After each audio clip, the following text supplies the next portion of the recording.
కోటంరెడ్డికి కేబినెట్లో మంత్రి ఛాన్స్. కడపలో జరిగిన టీడీపీ మహానాడు ముఖ్యమంత్రి చంద్రబాబుతో కొత్త ఉత్సాహాన్ని నింపింది. కార్యకర్తలు, అభిమానులు, నాయకులు లక్షల్లో పాల్గొని మహానాడును విజయవంతం చేశారు. ఈ నేపథ్యంలో చంద్రబాబు మంత్రివర్గ విస్తరణపై దృష్టి సారించినట్లు సమాచారం. ఈ క్రమంలో నెల్లూరు రూరల్ ఎమ్మెల్యే కోటంరెడ్డి శ్రీధర్రెడ్డికి మంత్రి ఛాన్స్ దక్కే అవకాశం ఎక్కువగా ఉన్నట్లు పార్టీ వర్గాల్లో చర్చ జరుగుతోంది. అభివృద్ధి పనుల్లో ముందుండిన కోటంరెడ్డి ఒకే సంవత్సరంలో 339 అభివృద్ధి పనులను పూర్తి చేసి ప్రజల్లో విశ్వాసం సంపాదించారు. అభివృద్ధిపై ప్రత్యేక పుస్తకాన్ని విడుదల చేయడం ద్వారా ప్రతిపక్ష విమర్శలకు గట్టి సమాధానమిచ్చారు.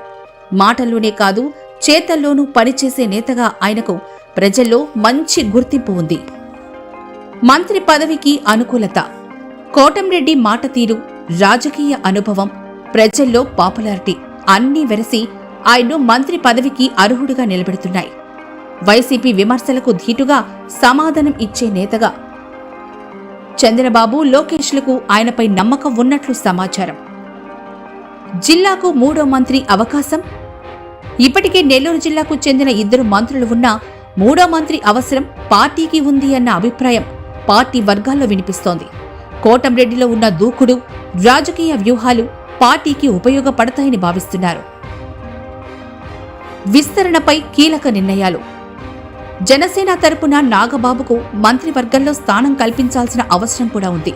దీంతో పాటు కొందరు మంత్రులను తప్పించి కొత్తవారికి అవకాశం ఇవ్వాలన్న యోచనలో అధిష్టానం ఉన్నట్లు సమాచారం.